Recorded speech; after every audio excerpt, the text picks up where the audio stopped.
Hi everyone, welcome back to another vlog.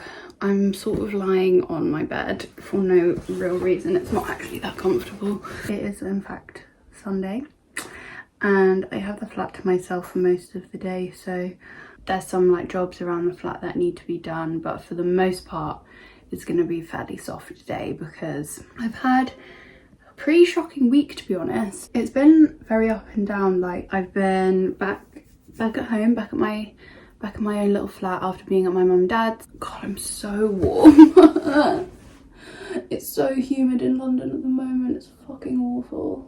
Oh, that's a little bit better. It's been a very up and down week. I had a pretty awful hospital procedure on Thursday, which is why Thursday was so bad.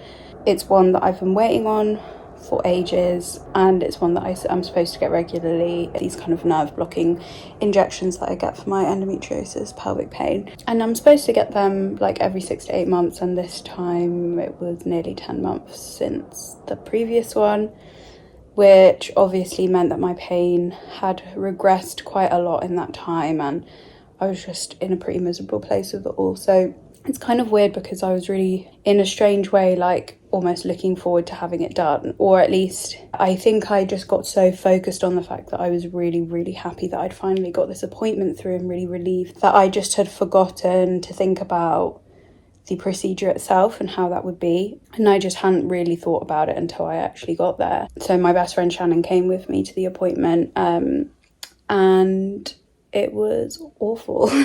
The procedure itself was really, really painful, and it was pretty traumatic, and I had a really bad time. So I took Friday off, like as a sick day, just to kind of recover from that, because it physically was not nice, but also mentally was like really difficult. So to be honest, I'm still kind of processing all of it. Like, in some ways, these kind of appointments have happened to me so regularly, like so frequently in the past few years, that I bounce back from them fairly quickly in a way. But then also, the more it happens, the more relentless it feels and the more never-ending it feels. I'd be really interested to know from other chronically ill, disabled, sick people who, you know, have these kind of experiences also fairly regularly. I know it really depends on the kinds of illnesses that you're dealing with, but, you know, those very invasive and painful hospital procedures where you just feel like a cadaver on a table. I'd love to hear from people how you deal with that. Like, what do you do for yourself to come back to yourself, remind yourself that you are here, that you are safe, that your body does in fact belong to you, even though it doesn't feel like it. I don't know, it all feels a lot easier said than done, and I've obviously done a lot of work in therapy to like deal with past experiences I've had, but I just feel like there's only so far you can go with being resilient enough to deal with those appointments, when actually all you need is for those appointments to not be as awful as they are.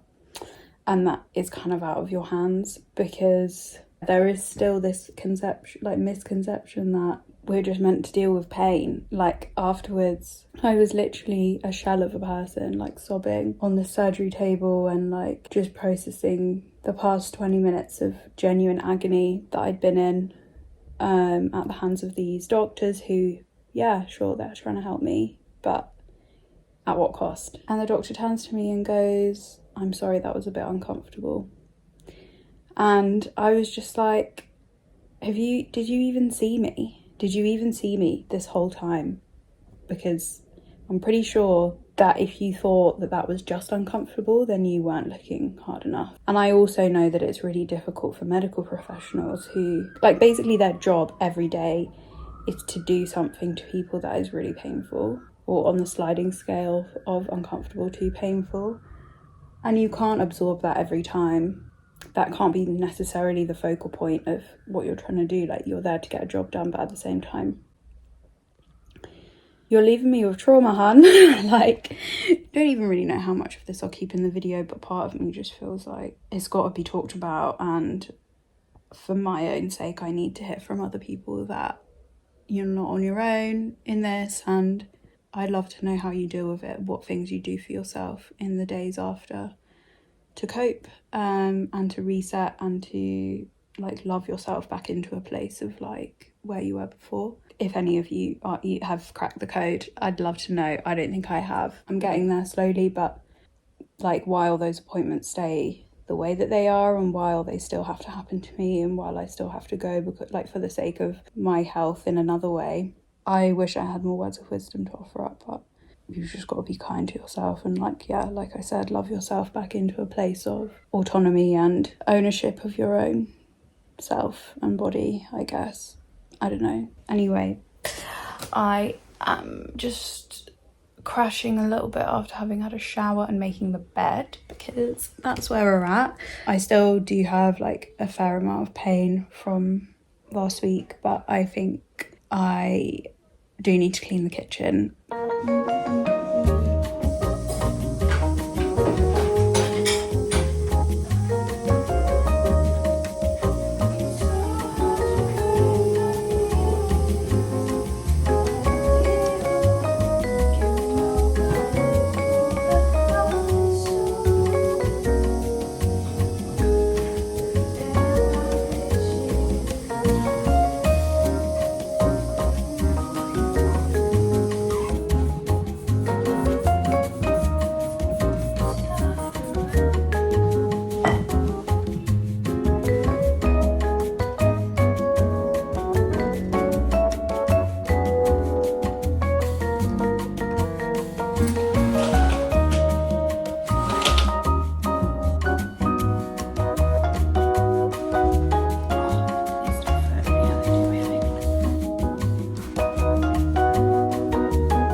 Makeup.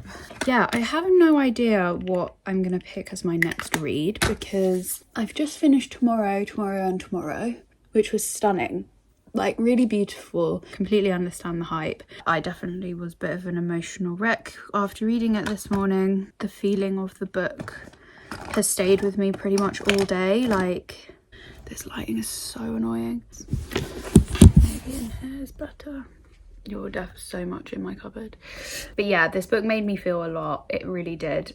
However, it was slightly too long. I do think that there's a couple of bits that for me didn't feel like it was adding a huge amount to the book, but it didn't take away from my overall experience reading it. Not at all. It was beautiful. I really loved how it talked about friendship and disability and the different roles that people play in your life throughout all the seasons of life, and it was kind of, in a sense, a coming of age novel. I think the gaming stuff was so interesting because I've never really seen that done before. I've never really read a book about gaming before. It did remind me in some ways a little bit of New Waves by Kevin Nguyen. This is almost like what I wish that book would have been. It was a lovely reading experience. I think Ben would really like it, so I'm going to try and get him to read it this summer. I've just kind of in between have been reading some other pacier reads on Kindle. Basically read through the night, which I don't often do, but I did read Ali Hazelwood's most recent book. I think it's called Love, theoretically. It was fine, but it was exactly what I needed. And then I read The Centre, and that was fantastic. Really excellent dystopian thriller, but with not scary, more just eerie, about basically this intensive language learning school that you can go to and where you can learn to speak a language fluently in 10 days. English Pakistani translator who is a really interesting character and talks a lot about translation and kind of the art of translation and her love for translation. And as you know, or may not know, but I love translated fiction. A lot of the things in my Q&A that I was trying to articulate about why I love translation so much, I felt were really expressed in this book. So I love that a lot, but it was also very pacey, very clever, and very gripping. So that was excellent. And yeah, now I just have absolutely no idea what I want to read next. I bought a lot of books when I was up north, but they were a lot of books that I want to read for Women in Translation Month. Most of the books I have on my TBR are translated, and I wonder whether I should just make a head start, because that's really what I'm gravitating towards. So, but yeah, Ben and his family should be here kind of in the next 10 minutes, so I'm just going to finish getting ready and then I'll check back in.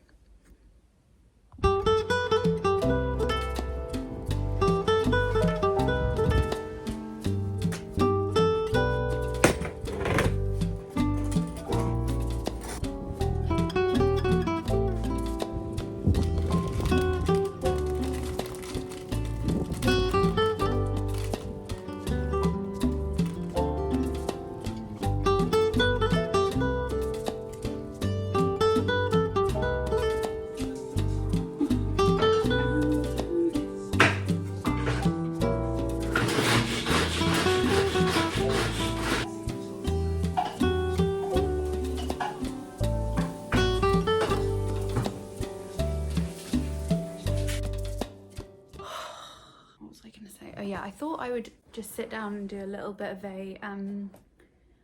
another book haul, because I did say in my last video that I bought even more books than what I showed you, particularly at the Bradford Literature Festival. So I thought I would show you them now. Is this all of them? Yeah, okay. So,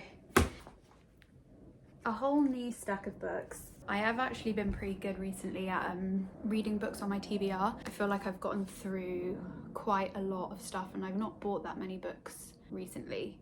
So I thought, you know what, it was a very bookish week. I was in Haworth, picked up the books there, and then I went to the literature festival. I just got really carried away. Also because there were some books that I wanted to buy and get signed, so I probably bought more books than I would have. And then I did also go into the bookshop and just went a bit nuts. I think the reason why though is because it was quite a curated sort of selection of books at the bookshop. It wasn't like a Waterstones where you go in and it's like you feel really quite overwhelmed. I've just spotted another book that I bought. Oh, okay. So I'm gonna start with the books that I got for my birthday from Molly, because I did mention them in my last video, but I couldn't remember what one of them was called. The first book is In the Garden, Essays on Nature and Growing. So I'm really excited about this because as you probably have seen, I've gotten really into my gardening this year because we have a garden for the first time. Yeah, it's definitely more difficult than I thought it would be. I kind of thought that my knowledge of houseplants would translate fairly easily into outside gardening, but it's just not the same at all. And it is a bit of a learning curve, and I am struggling a little bit with the fact that sometimes you might get it wrong. Sometimes the plants will die, sometimes they won't be doing so well, and I find that quite upsetting and anxiety inducing, but I am getting used to it. So I am really looking forward to reading this because I think it's perfect for the phase in my life right now. And then she got me Agua Viva by Clarice Lispector. Yeah, I'm really excited to read this. I think it sounds amazing, but it's also fairly small, so not too intimidating. And then on my birthday, me and Ben went to Battersea Power Station, and there's a bookshop there, which I actually don't think is the best bookshop ever. Not because of the selection of books or anything, but just in general, the vibes of it were a bit strange. It has very strange cold overhead lighting, which, you know, are all the things I despise in lights, so that just generally didn't really give the vibe of a very cozy bookshop. But anyway, when I was there the second time, they were actually reorganizing, in the middle of a bit of a reorganization, so I hope that they are taking some of my uncommunicated feedback on board and are making it a bit more cozy. But this book stood out to me. Some kind of activity going on outside. I got I Am a Cat by Sōseki Natsume. Like, for obvious reasons, this stood out to me initially because of the title and everything, and I think I have heard of this, but I hadn't seen it anywhere before, and the cover is gorgeous. So I'm really excited about that, and more than anything, it just looks lovely on the shelf, do you not think? Then at Bradford Literature Festival, so at the Women in Mythology thingy, I picked up Elektra by Jennifer Saint because I actually haven't read this. The only one I've read of hers is Ariadne. And then I also got Nikita Gill's most recent book called The Girl and the Goddess, just because her readings from it and the way that she spoke about it and the story just like captured me so much that I thought, oh, I really need to have that. So yeah, I got these two, and she inscribed this for me too. Oh yeah, Siska, may the divine in you always shine. And then in the bookshop, I got these two. My Name is Leon by Kit DeWall, because I read her memoir. What is it called? Something and Only Sometimes. I've been meaning to read My Name is Leon because I've heard really amazing things, but also because my friend Amelia absolutely loves it. She's one of her favourite authors. So I saw this copy and I just loved it. It's so beautiful. Love the colours of it. So little, is that a chili? A little chili with the two faces in, which I'm sure is significant, but I don't know because I've not read it yet. And then I also bought this called Nudibrance by Irenosen Okojie, and I've not seen this ever before. This like literally jumped out of like off the shelf to me. I think the cover really stood out to me, and then was reading more about it, and it is a collection of short stories, which immediately tick. So as I was just kind of looking at it more and more, I thought, wow, okay, this looks pretty interesting. I've not seen it anywhere before. Maybe I'm really ignorant, but so let me know if you've heard of this, because I've genuinely not, and I'm really excited to read this because I love short stories. And then finally, this arrived the other day. I had actually, this is a pre-order, so it almost kind of doesn't really count, but it is A Little Luck by Claudia Pinheiro, translated by Frances Riddle. This is by the author of Elena Knows, which is one of my favourite books ever. Almost definitely my most recommended book. I was actually looking for it on my shelf yesterday, and I realised that it's not even on there because I've lent it out to another person. It's almost never on my shelf these days because it's always in somebody else's house. I've not actually heard a huge amount about this book, but I just thought I can't let it pass. I've got to read her next novel. The cover is so beautiful. This is my stack. So it's safe to say I'm not going to be buying books for a little while longer. I did start this song, the love songs of W.E.B. Du Bois, I think is how you think it's what it's called, and I'm loving it. It's been on my shelf for over a year. I picked up the hardback in a charity shop for a £5 last year, and it's been sitting on my shelf waiting for me to pick it up for ages. It's just one of those books that's like so intimidating, but you know that it's going to be amazing because I've only ever heard great things about it. I mean, I'm maybe 100 pages in and it's already like, it's blown me away. It's so beautiful and so well written. And I posted it on my story and someone commented saying that this book is a whole world of its own. Like, this book has entire worlds in it, and I'm so seeing that. And I think it's so impressive when a book that is that big can hook you immediately and like make you not feel like, as soon as I started reading it, I relaxed because I no longer felt intimidated by it, because I knew that it was going to be a gorgeous reading experience, and that is definitely true so far. And I'm excited to see where it goes.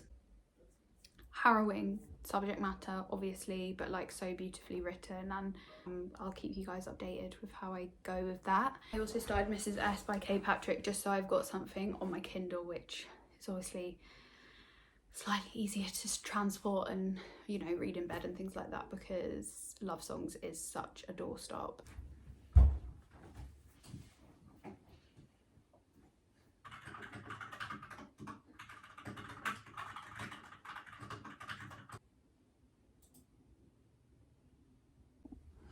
So I'm just at my desk. It is 4 p.m. Well, it's actually nearly 4:30 now, which is pretty nice. The days are going quickly, which means it's nearly the weekend. One more day tomorrow, but it's going to be a fairly chilled day, which is great because this evening my two siblings are coming to visit. They're coming to stay. My youngest sibling, Tamar, has not ever been to this flat in London before, since we moved. And Lucy, my middle one, she's been quite a few times. She's a seasoned guest here now. But yeah, I'm really excited to have them. But I'm pretty tired. I started ovulating last night. I swear it's never ending. Having a womb is like so long sometimes. I mean, that's really an understatement for me.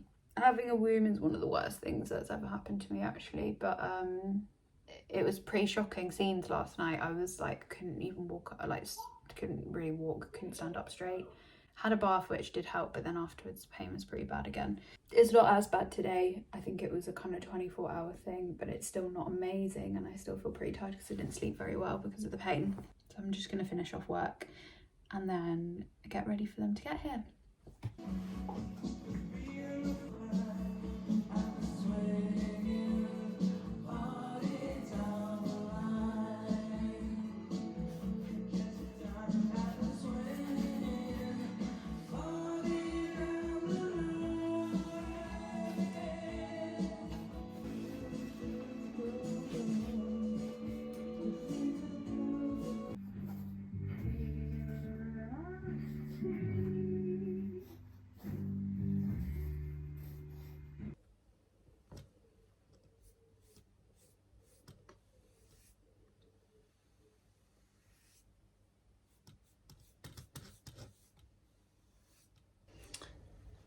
Okay, so basically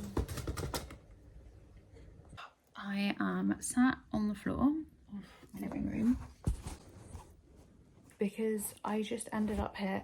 I had a sudden compulsion, well not that sudden, I actually had been planning on maybe doing this weekend, was to look at where I want all of my prints and stuff and like all my frames, because we've not put anything up yet. There's a lot of like big white spaces in this flat, and then basically I got all of my prints out and I laid them all out on the floor, and then realized that I don't love all of the black frames. Then I got DIYing. I remembered that I had a couple of paint samples still from when we moved out of our last flat, so I could touch up bits on the wall. And then I thought, well, why not just try and paint some of these frames?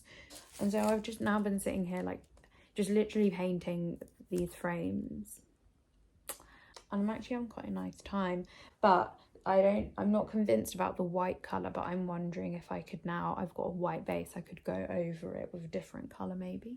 This is so typical of me as well, this kind of thing. I just like have an impulse and I do it. This morning I completely just had a thought of, oh, I really want to move the rug in our bedroom. I've really wanted to do it for ages. It's just been pissing me off kind of where it is. As I was doing it and kind of moving stuff out the way so that I can move it more easily, I realised that that entire area of our bedroom is like absolutely filthy, like so dusty. Do you know what, one thing no one ever tells you about adulthood is how much dust there is, and like, how do you get rid of it? I don't know why it accumulates so quickly. And like, practically I have so much like piles of books and just candles and ornaments and like just stuff everywhere. And how do you dust everything? How do you make sure that the dust doesn't accumulate? Do you know what I mean? Like, it's such a big part of adulthood that I genuinely am so frustrated by, and no one warned me about it. That's my thought of the day. What was I even saying? Oh yeah, so then I ended up having to do basically an entire deep clean of my bedroom, which felt so good. But that's just, again, like, I'm in that mood today, I think, where I just like need to be busy with my hands and need to be doing things, taking things off the mental to-do list, you know what I mean? I feel like this is too real of an insight into my life, but maybe this is more common than I think. Sometimes you've just got to go where your brain tells you to go. Like, I'm not saying like anything dangerous or, you know, intrusive. You've just started one task, but then actually your mind wanders and you think, oh, let me do this other thing. Or if you're like, just have a sudden urge to like rearrange your room or like paint something or like change this thing that's been annoying you for ages, and finally you've like got the gumption to do it. I just sometimes think you should just let yourself go there, let yourself do it. And that with no agenda, with no like thing of it's got to be perfect or I've got to finish it. Just like try it, probably abandon it halfway through. As long as you tidy up and put things away, I didn't see any harm in it. It's actually one of my favourite things to do. I'll show you my end result, and if you don't see it, then it's gone really horribly wrong and it's not worth me showing you.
morning, it is Monday and I'm back at my desk because this is where we live. I had the best weekend, really nice. My siblings were here. Yeah, we mostly just chilled, to be honest. Didn't really do an awful lot.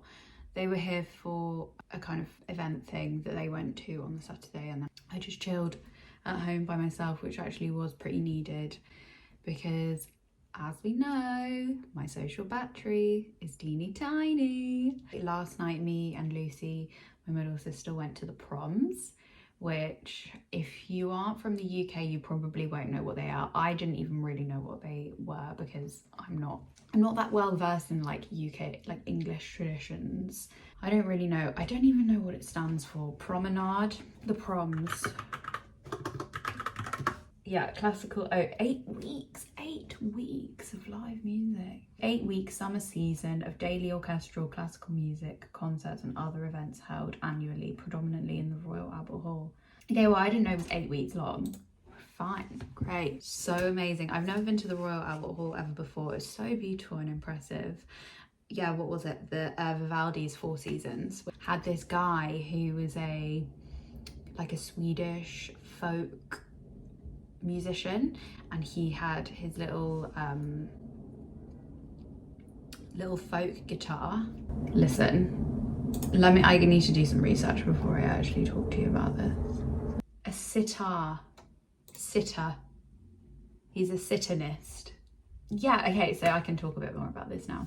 They started off with this really cool piece of music called Birds of Paradise, and then they went into Beethoven's Symphony No. 1, which was really amazing and very impressive and beautiful. Then there was an interval, and then it was the Four Seasons. And basically between each of the seasons, the conductor was also a violinist. He's a Finnish violinist, and he was so cool, and he had such an incredible stage presence and was so like eccentric and cool.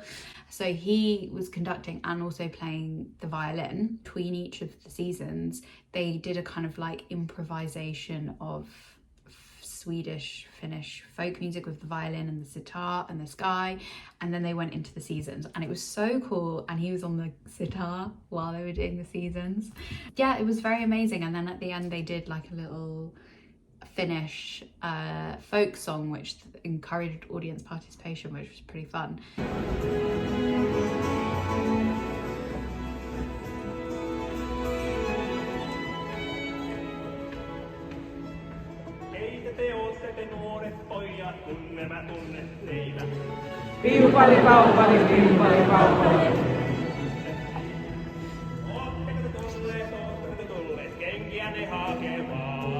So yeah, I actually had the best time. It was so beautiful. And then we came home, and then I went straight to bed, and that was great. Now I actually feel pretty good, considering that my procedure was like a week and a half ago.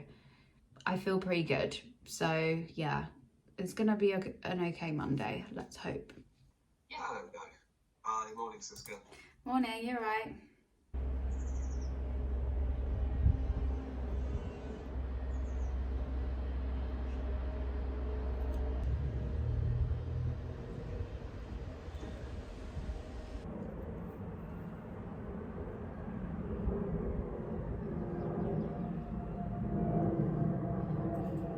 So if you remember, I mean you will remember because it was literally at the beginning of this vlog, I was painting those frames. I ended up not being able to finish off what I was doing because I didn't have the right paints to make it the colour that I wanted. So what I decided to do was to order another one of those little Dulux paint sample roller things. Basically I ordered it in this colour Perfectly Taupe, which is just a sort of basic mauvey off-white colour, and I just had a go and they look fucking great. I've just done the first coat of it, but how good does that look?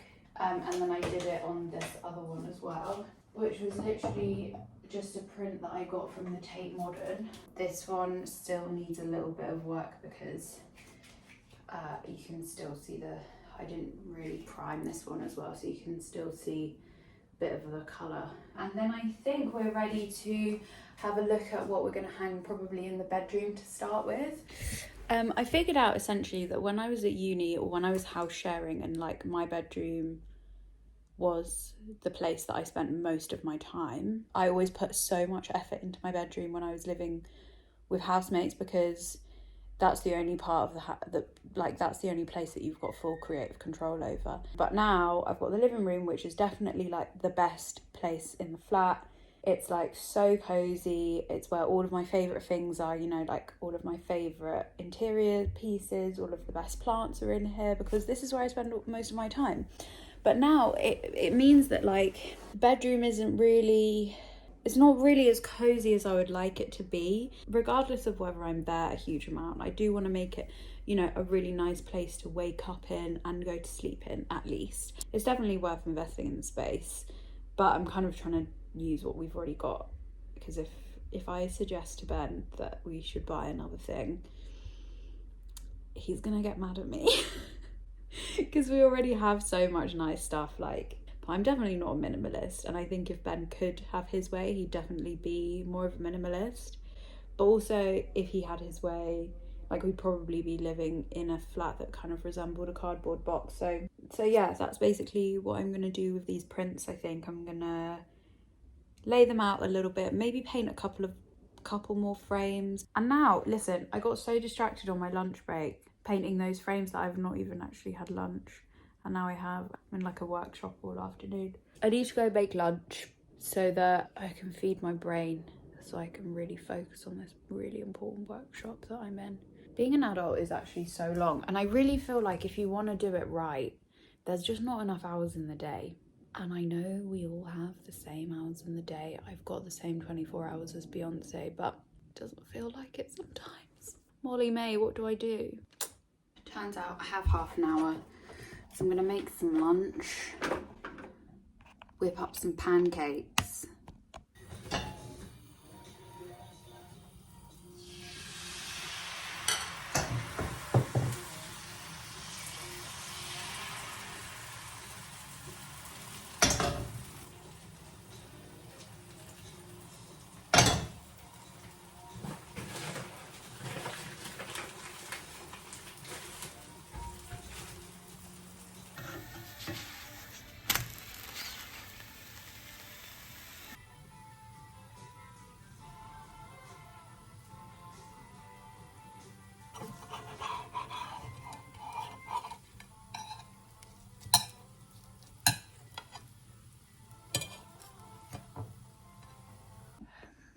So I think I'm gonna finish off the vlog here, because I feel like I've been filming for quite a few days. Again, I've got no idea what footage I've got no idea what I've said, but yeah, I feel like this video is probably has ended up as a little bit of a potter with me, get distracted with me. Hopefully you've enjoyed it. It's been nice to make like a vlog again in my own little space.